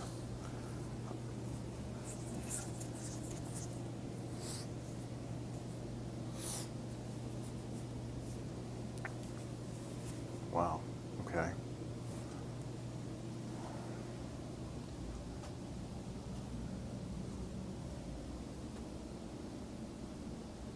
Can't take the derivative, so I can't do nth term test. How about a ratio test? Let me try a ratio test.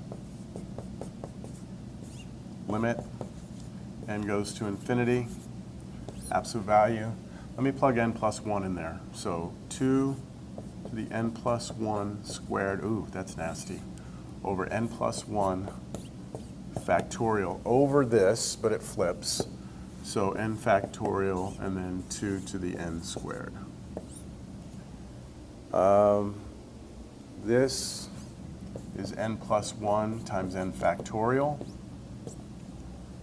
And then now we have a little bit of a problem. So let's see if this will resolve or not. We've got limit n goes to infinity. All right, this right here I'm going to expand.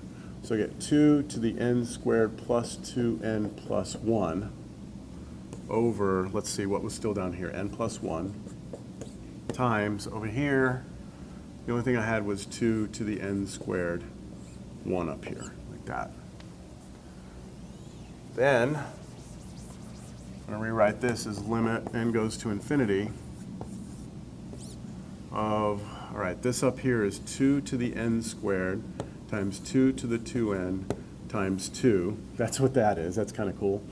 Over, and then down here I had n plus 1, and then I had this 2 to the n squared.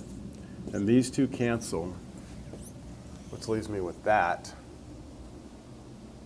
And now limit n goes to infinity of 2 times 2 to the 2n over n plus 1. And I get infinity over infinity. I can do L'Hopital now because I don't have a factorial anymore. And so what I get is, let's see, if I take the derivative on top, so limit n goes to infinity, derivative on top, the 2 stays, derivative 2 to the 2n is 2 to the 2n times natural log 2, that's part of the derivative of a to something, and then times the derivative of what's up there, which is 2, and then all of that over derivative bottom, which is 1. And then this thing goes to infinity, which goes to infinity, which is greater than 1. And since it's greater than 1, by the ratio test, this diverges.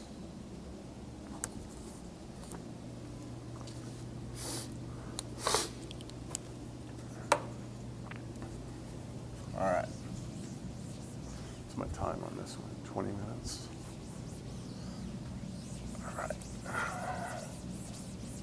I think I've already gone past what I asked you to do, but I want to make a pretty, I want to look at a couple of these that are really kind of neat. Number 37. So we have 1 minus 1 times 3 over 3 factorial plus 1 times 3 times 5 over 5 factorial plus 1 times 3 times 5 times 7 over 7 factorial plus dot, dot, dot, dot, dot, and they tell you that this is negative 1 to the n plus 1, or minus 1, and then 1 times 2 times 3 all the way out to 2n minus 1 over 2n minus 1 factorial. What the hell is this? So we have not seen this before. All right, we have not seen this at all. But let's just try and get our heads around what's happening. We have an alternating series, positive, negative, positive. Oh, I forgot to put negative here, I believe. Yeah, that's negative, negative. And then that thing over there. Don't worry about that right now. So I'm going to rewrite this up here. First one is 1 over 1 factorial, because 1 on top, 1 factorial on the bottom is 1. This is 1. So look what's happening on top. The first term is 1 over 1 factorial. The second term isn't 3. It's 1 times 3, which is 3, but over 3 factorial. Maybe let's do it this way. Let's look at the bottoms. 1 factorial, 3 factorial, 5 factorial, 7 factorial. That is just odd numbers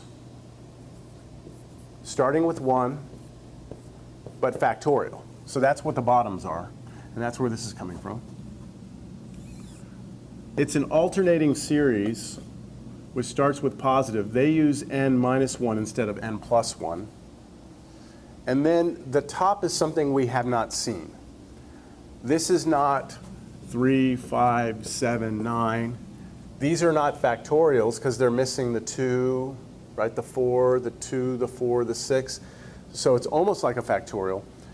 But it's just the product of the first couple of odd numbers. So it's 1 times 3, and then 1 times 3 times 5, and 1 times 3 times 5 times 7. The next one will be 1 times 3 times 5 times 7 times 9. Next one, 1 times 3 times 5 times 7 times 9 times 11. So what's happening is you're doing 1 times, this was a 3, sorry, 1, 3. That's what they had there, right? Yeah, 1, 3. I wrote that down wrong. 1, 3, 5.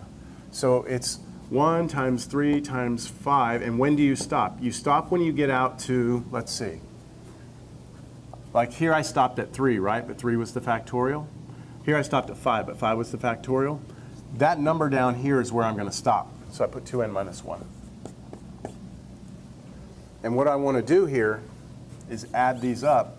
N equals 1 to infinity. That's my formula. That's my formula for that series. And what I want to know is if it converges or diverges. So in this problem, they actually gave you a big hint as to what the formula was. But in the next problem, I don't think they do that. They don't give you the formula. We have to come up with it ourselves. So again, going back, taking a look, if n is 1, this is 0. Negative 1 to the 0 is 1. So it's positive.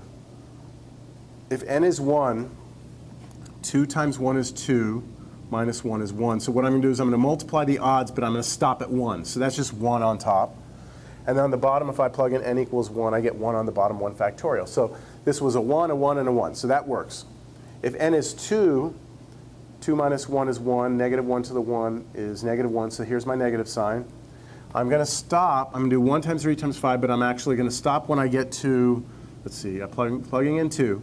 2 times 2 is 4, minus 1 is 3. So I'm going to do 1 times 3 times 5. I'm going to stop, though, at 3. So I don't go out to 5. I stop at 3. And then this will become 3 factorial. So that's this one. And when n is 3, this is going to be positive. When n is 3 here, I get 6 minus 1 is 5. So I'm going to stop at 5. And the bottom will be 5 factorial. And so on and so forth. So now we have to figure out if this thing converges or diverges. So I'm going to use a ratio test. All right, this is going to be a very interesting ratio test. So what I think I'll do is I'll write this sum up here so we can have it.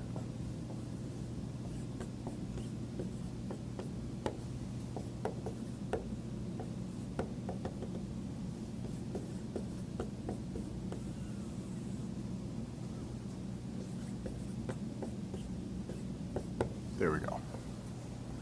All right, so let's use a ratio test on this.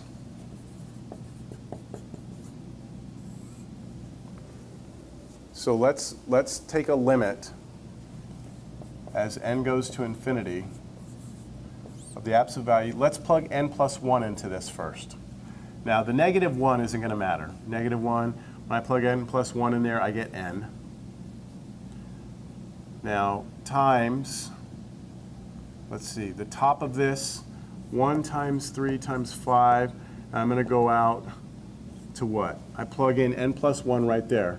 2 times n plus 1 minus 1 is 2n plus 2 minus 1 is 2n plus 1. So this is, I'm going to stop at 2n plus 1.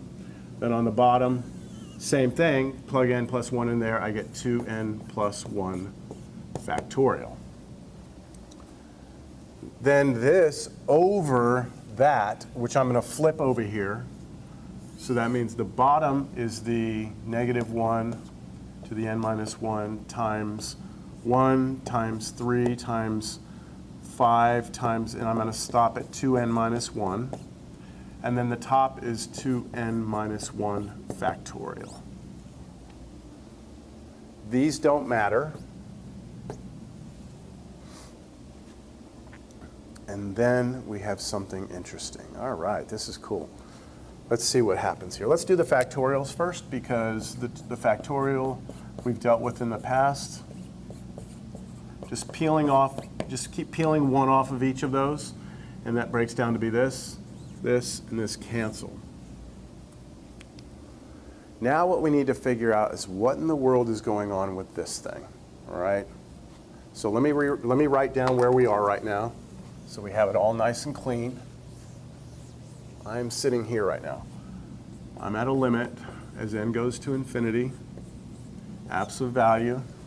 On the top, the only thing I have is 1 times 3 times 5 times dot, dot, dot, until I get down to 2n plus 1. I'm leaving a space in there for a reason. You'll see in just a second. On the bottom, what I have is 2n plus 1 and 2n. And then these were gone. I have 1 times 3 times 5. So I've got 1 times 3 times 5 until I get down to 2n minus 1. All right. So what's going on here? What I want you to notice is that this right here is an odd number, right? All of these are odd numbers. What is the number that would be right in front of this that I would multiply it by? So let me make sure it's coming out on camera. Ooh, that's really close. Let me move that up. Okay. So this is an odd number. What is the number right in front of it going to be? So for example, if that first number was 111, it's an odd number. The number in front of it would be 109, right? Or if this was 97, the number in front of that would be 95. It's always 2 less than it, right? So what would happen if I take 2 away from this? What's 2n plus 1 minus 2? It would be 2n minus 1. And then what you can see if you do that is that the 1 and the 1 cancel, the 3 and the 3 cancel, the 5 and the 5 cancel, everything cancels all the way until here. These cancel. And so what you're left with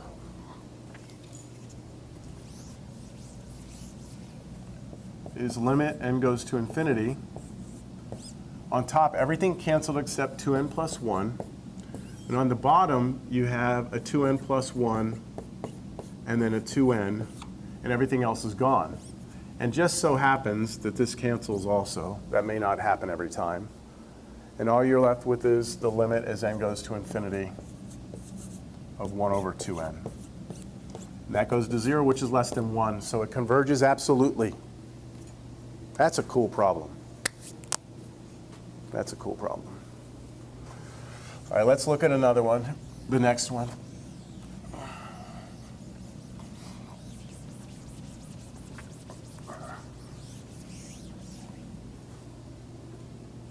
All right, we're going to have to come up with a pattern on this one, 38. So we have 2 over 5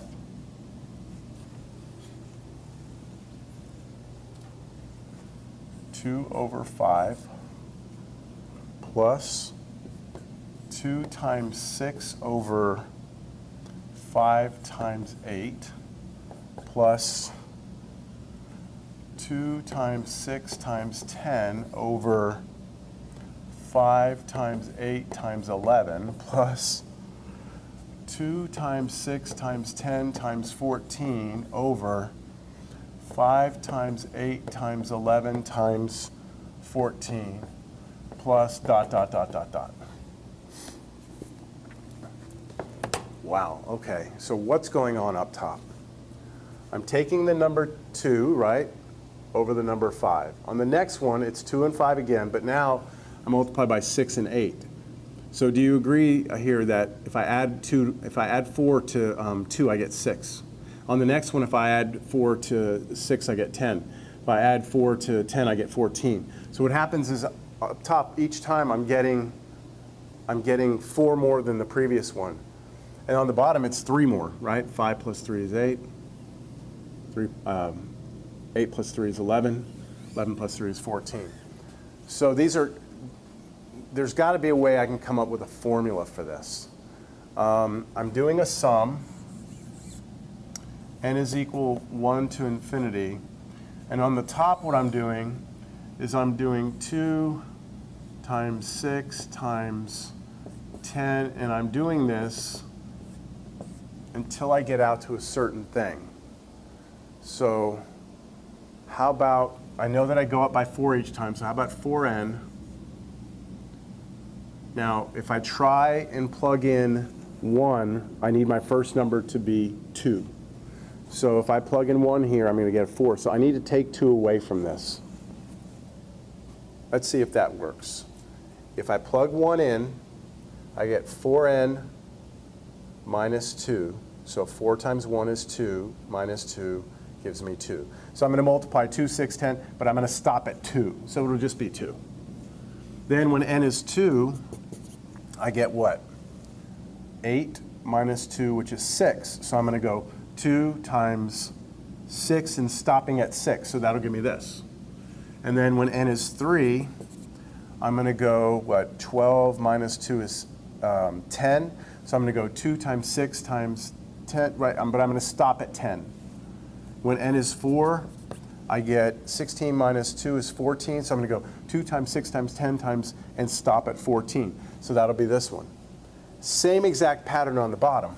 5 times 8 times 11. And I want to do that until I get out to what? So we said these were each going up by 3. So I'm going to use 3n. And I need to start at 5. So when I plug in 1 here, I get 3. So how about if I add 2 to that? Check it. Plug in 1, you get 5. Plug in 2, you get 8. Plug in 3, you get 11. So the important thing is that you cannot just use this. This is not it. Because when I plug in 1 here, I get 2 over 5. And then you'd say plus. And now you plug in 2, and you would get 6 over 8. But that's not creating this.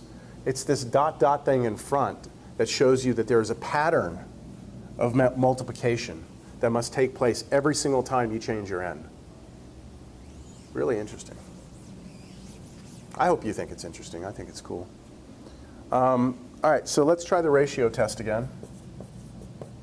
See if you can keep up with this. Limit, n goes to infinity. All right. I need to plug n plus 1 in here and n plus 1 in here. So it's 2 times 6 times 10 times dot, dot, dot, dot, dot, dot. And I'm going to stop out here when I plug n plus 1 in right there. So 4 times n plus 1 minus 2, that's 4n plus 4 minus 2. This is 4n plus 2, 4n plus 2.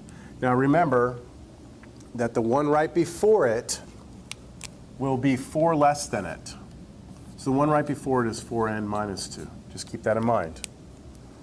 Over, now I need to do the same thing here, but plug in n plus 1. So 5 times 8 times 11 times dot, dot, dot, dot. And now plug n plus 1 into this. 3 times n plus 1 plus 2 is 3n plus 3 plus 2 is 3n plus 5. All right. And then, is that right? Yes. All right. And then the one right before it is 3 less than, right? Because each one of these is 3 less. So this would be 3n, 3 less plus 2. Okay, that's what I get when I plug n plus 1 in. Now I divide this by just that, which means I flip it and put it over here. Damn it, I'm going to run out of room. So when I flip it and squeeze it in here, let's see if I can. You know what I'll do for this problem only? I'll just move my camera a little bit. Hopefully it'll stay in focus.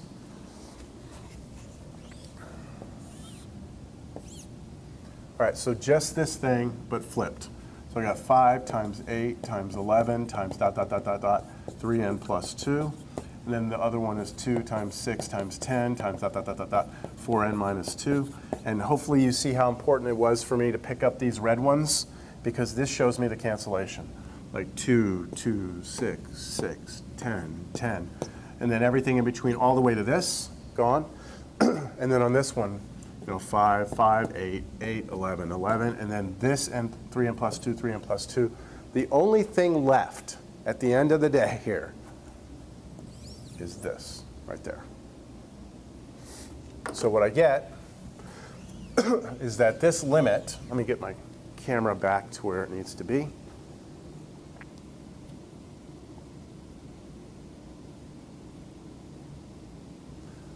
My limit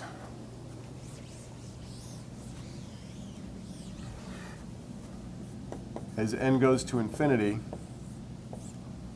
is 4n plus 2 over 3n plus 5. And L'Hopital, once on that, gives you 4/3. It's bigger than 1. That series diverges by the ratio test.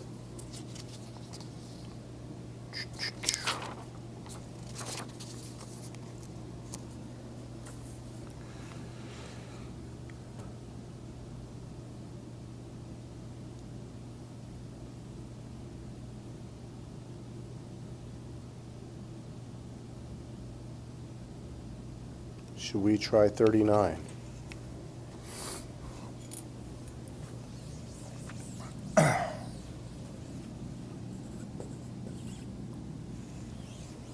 So 39, they give you a formula. That's nice.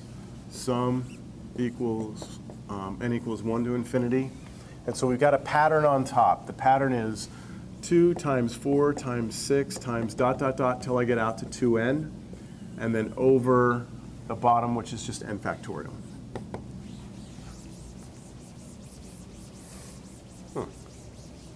Okay. So when n is 1, well, I'll write out what the first few pieces would be. If n was 1, I would do this pattern till I get out to, let's see, n is 1, until I get to 2. So it would just be 2 over 1 factorial. Plus, the next one, I would go n is 2. So 4, I do 2 times 4 until I get to 4. So 2 times 4 over 2 factorial. Plus, the next one would be 2 times 4 times 6 over 3 factorial. And then 2 times 4 times 6 times 8 over 4 factorial, and so on and so forth.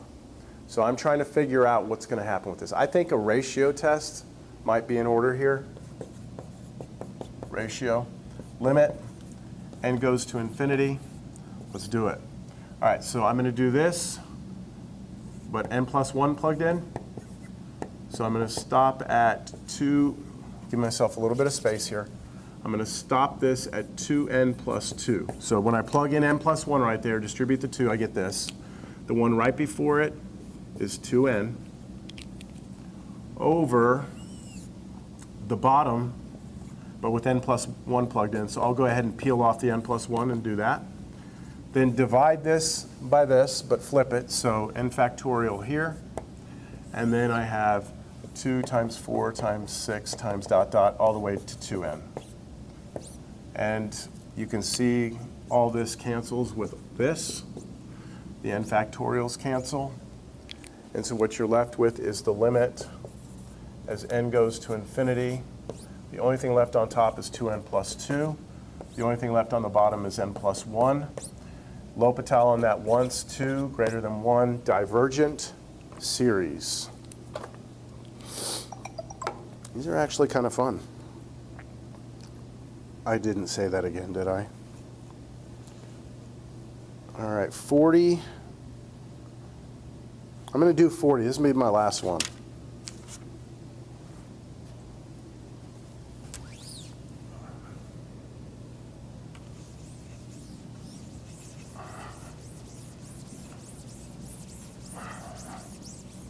What's my time on my thing?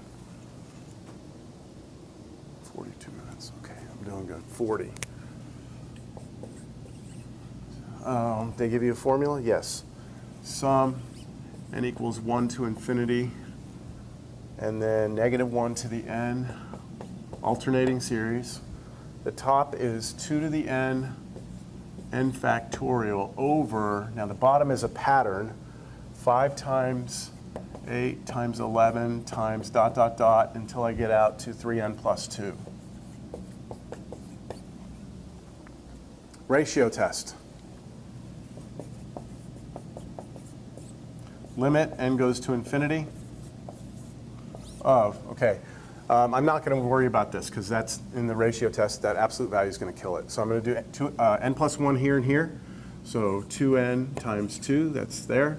The n plus 1 factorial is going to become n plus 1 times n factorial over this thing, pattern, 5 times 8 times 11 times all the way out to, let's see, what do I get when I plug n plus 1 in there? 3 times n plus 1 plus 2, 3n plus 3 plus 2, so 3n plus 5. I gave myself some room to get the one right in front of it because I think that one's probably going to cancel. It's always 3 less, so this is 3n plus 2.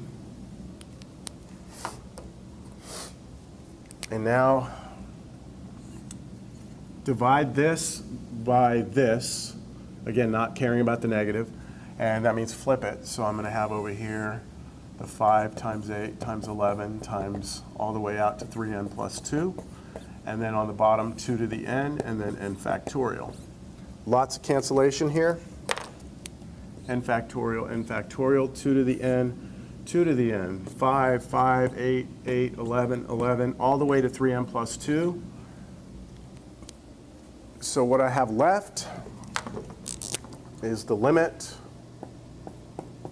as n goes to infinity of, the only thing left on top, I had a 2 and an n plus 1.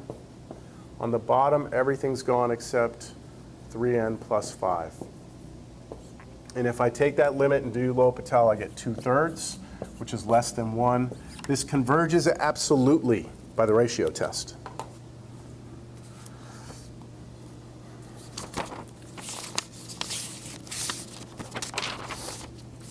Okay, that's it. Hope you enjoyed.